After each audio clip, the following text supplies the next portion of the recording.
Amolonga era uma vila extremamente pobre. Era uma comunidade que vivia numa pobreza absoluta e no vício do álcool. Violência, ignorância, feitiçaria, ocultismo, adoração de ídolos. Dentro de poucos quilômetros, entraremos na cidade de Amolonga. Essa cidade de 20 e poucos mil habitantes fez uma escolha consciente de deixar de adorar os espíritos de seus antepassados. Como consequência, Amolonga hoje é uma das cidades mais limpas e prósperas da Guatemala.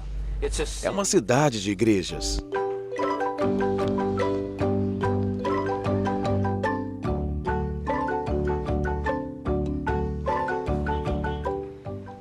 Muitos citam Amolonga como um exemplo mundial de transformação. Ela realmente pode ser. 8 em cada 10 residentes se consideram cristãos nascidos de novo. Mas nem sempre foi assim. Há 20 anos, Amolonga era um lugar perigoso e sombrio. Ela sofria com pobreza, violência e ignorância, além do álcool, que era o principal problema. Se você viesse a Amolonga há 20 anos e caminhasse de manhã pelas ruas, veria às 7 da manhã vários e vários homens jogados na rua, por estarem completamente bêbados. Nós tínhamos muitas delegacias porque existiam muitos problemas. O chefe de polícia, Donato Santiago, se recorda que as pessoas estavam sempre brigando. Foram construídas 4 delegacias, mas mesmo assim não conseguiram resolver o problema. Presos tinham que ser transferidos para outras cidades próximas. A violência doméstica era grande. Conversei com uma mulher que disse que seu marido, se ele não gostasse da refeição, a espancaria e lhe jogaria para fora de casa. Pastor Mariano Ricari, um dos principais líderes da reviravolta espiritual de Amolonga, tem lembranças similares. Fui criado na miséria. Meu pai algumas vezes ficava bêbado por 40 a 50 dias direto. Nós nunca tínhamos uma grande refeição, somente um pouco de tortilha com pequenos copos de café.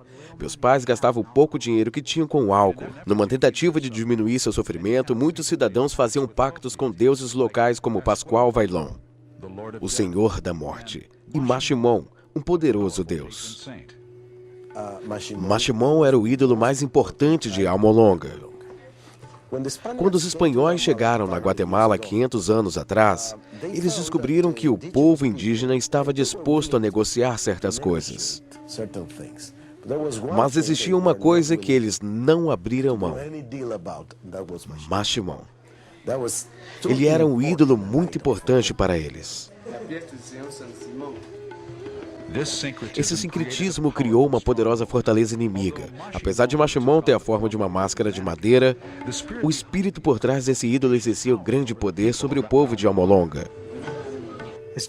É somente uma máscara de madeira, mas é muito poderosa. Uma terrível fortaleza que prende as pessoas. Durante esses dias sombrios, o evangelho não se desenvolveu. Evangelistas de fora da cidade eram expulsos com pedradas ou bastões, enquanto as igrejas locais eram também depredadas. Os cristãos evangélicos eram uma minoria desprezada. Numa ocasião, 6 homens enfiaram o cano de uma arma na boca de Mariano. Quando puxaram o gatilho, ele silenciosamente pediu a proteção do Senhor. Quando o martelo tocou a bala, nada aconteceu.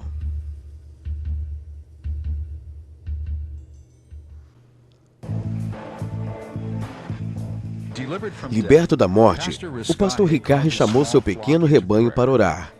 Era hora de quebrar essa cadeia de violência, superstição e pobreza. Quando os intercessores enviavam seus pedidos ao céu, eles eram cheios com uma fé sobrenatural. Nós dissemos ao Senhor que não era possível que fôssemos tão insignificantes quanto a sua palavra nos dizia que éramos, cabeças e não caudas. Nós mantínhamos um jejum por 3 a 4 dias por semana. Todos os sábados tínhamos vigílias de oração. Creio que foi assim que abrimos a porta. As pessoas começaram a ser libertas. Homens começaram a ser salvos e vir para a igreja. Foi uma bênção tremenda, tremenda, um avivamento.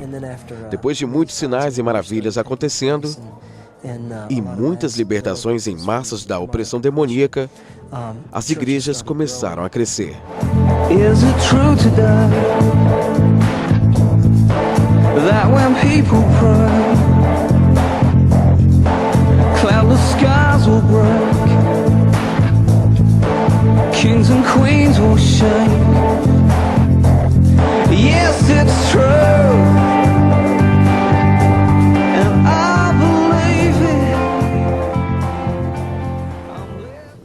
Uma cura dramática envolveu uma mulher chamada Teresa. Um procedimento médico errado a fez desenvolver um quadro de gangrena. Seus órgãos internos estavam literalmente apodrecendo. Eu estava com muita dor, tanta dor que não podia andar, meu corpo estava paralisado e eu não podia comer e nem falar. Ela estava muito doente, a sua condição só piorava a cada dia. Não havia nada que pudéssemos fazer, então decidimos preparar o seu funeral porque já não havia esperança para ela. A casa estava cheia de parentes e vizinhos, todos pensavam que ela estava morrendo. O cheiro da morte estava em todo lugar.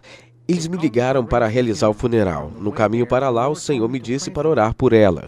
Então eu fui até a sua cama e disse, em nome de Jesus Cristo, levante.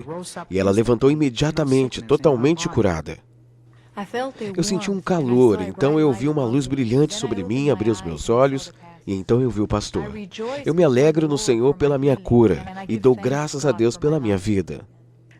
Depois deles virem o milagre, minha mãe e todos os irmãos e irmãs se converteram. Com testemunho tão dramático, centenas começaram a entregar suas vidas a Cristo. Quando as pessoas viram que o Evangelho começou a mudar vidas, eles começaram a prestar atenção. As pessoas ficavam a cada vez mais atraídas ao Evangelho, porque viam a transformação na vida do indivíduo. Agora existem mais de 2 dúzias de igrejas evangélicas em Almolonga, uma cidade com apenas 19 mil habitantes. A igreja de Mariano Ricard em Alcavário tem lugar para 1.200 pessoas e está quase sempre lotada. Mas a presença do Espírito Santo não foi medida pelo crescimento da igreja. Uma passada pelo alvoroçado distrito comercial de Almolonga revela o impacto de transformação realizada pelo avivamento social. Ruas e prédios receberam nomes de lugares bíblicos. Um turista pode se espantar com esta pública demonstração de fé. Mas Mariano a vê como algo perfeitamente natural. Como você pode dizer que ama a Deus se não demonstrar isso? Paulo não disse, eu não me envergonho do Evangelho? No lugar onde se concentravam os bares e cantinas de Almolonga, 36 no total, agora só existem 3. E com a diminuição da bebida também houve a diminuição da violência. As taxas de criminalidade caem ininterruptamente há 20 anos. Em 1994, a última das 4 delegacias de Almolonga foi fechada. Esse prédio remolado agora chama-se Hall da Honra. Para o chefe de polícia Santiago, não podia ser melhor. Vocês não têm mais nenhuma delegacia na cidade? Não, nenhuma. Por que vocês não precisam mais delas? Não, porque não existem mais pessoas em problemas.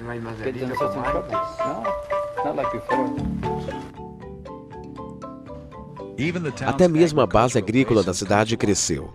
Durante anos, os campos ao redor de Almolonga sofreram com uma combinação de uma terra árida e métodos de trabalhos ineficientes. Mas assim que as pessoas se voltaram para Deus, viram uma grande transformação em sua terra. Almolonga se tornou um vale fértil. Ele é tão fértil e a terra é tão boa que eles produzem os melhores vegetais. Eles fazem 3 colheitas ao ano e vendem seus produtos para Guatemala, sul do México e El Salvador. Antes da reviravolta espiritual, os agricultores exportavam 4 caminhões de produto por mês. Agora saem 40 caminhões da cidade por semana. Apelidada de Jardim dos Vegetais da América, a produção de Almolonga é de proporções bíblicas. Você tem que ver para crer. Beterrabas de 2 quilos e cenouras desse tamanho.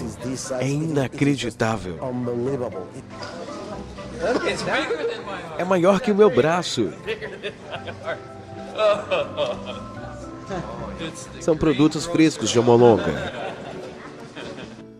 Intrigados pela dimensão desses vegetais e pelo aumento de 1000% na produtividade agrícola da cidade, pesquisadores americanos e de outros países estrangeiros vieram para Almolonga para descobrir o seu segredo. Mas a resposta não foi a que eles esperavam. A sabedoria que Deus deu aos agricultores de Almolonga produz melhores colheitas que os métodos científicos conhecidos. E os agricultores constantemente dão glórias a Deus por lhes conceder esta colheita abundante. Antes, quando da plantação à colheita do rabanete, gastávamos até 60 dias. Mas quando Deus chegou à cidade, gastávamos só 40. E agora, frequentemente, são necessários somente 35 para estarmos colhendo. Você pode ver um paralelo entre a fé do povo e a melhoria do solo. Ao mesmo tempo em que as pessoas começaram a crer em Jesus Cristo como Senhor e Salvador, os vegetais começaram a crescer. Assim que as pessoas foram libertadas, elas começaram a trabalhar. Assim que começaram a trabalhar, começaram a prosperar financeiramente. Começaram a trabalhar melhor a terra e a terra começou a produzir melhor. Os agricultores compraram caminhões à vista e então colocaram frases cristãs neles. É maravilhoso e é resultado do Evangelho, transformando a comunidade. A idolatria e a superstição terminaram, deixando um povo dedicado a uma fervente adoração e a um trabalho honesto. O estoicismo tradicional deu lugar a uma exuberância do coração. O que temos aqui são 20 igrejas protestantes muito ativas, militantes envolvidas com louvor, adoração, libertação e assim por diante. Apesar de seu sucesso, os crentes em Alma-Longa não têm intenção de relaxar. Muitos jejuam 3 vezes por semana e continuam a atacar as forças das trevas através da oração e evangelismo. Enquanto as cidades vizinhas comemoram o Dia dos Mortos, o povo de Alma-Longa se reúne para uma adoração em massa ao Deus vivo.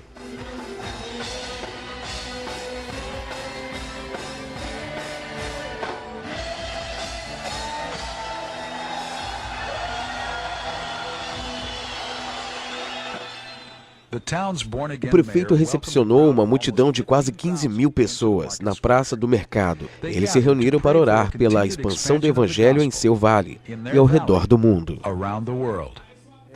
O preço que pagamos por isso é santidade, consagração, oração e jejum nos trazem vitória sobre os principados. Não fazemos uma preparação teológica, simplesmente nos atiramos aos braços do Senhor. Eu consigo pensar em muitos casos em que, quando falamos sobre transformação de uma comunidade, temos que travar uma batalha contra a incredulidade. O nosso Deus e o Evangelho são poderosos o suficiente para verdadeiramente impactar nossa comunidade. Alma-Longa nos ensina que sim. Nós tínhamos uma comunidade entregue à idolatria, feitiçaria, alcoolismo, famílias destruídas. E agora, temos uma comunidade transformada. E esta é uma boa ilustração para dizermos que sim, Deus pode fazer isso ali, Ele pode fazer isso em minha comunidade. Deus nos levantou e precisamos tomar vantagem dessa oportunidade. Somos a geração que Deus vai usar para a transformação, não somente de nossa comunidade, mas do mundo inteiro. É um espetáculo maravilhoso ir e ver o efeito do Evangelho. Porque você pode realmente vê-lo, e é isso que queremos para nossas comunidades, para as nossas cidades e nações.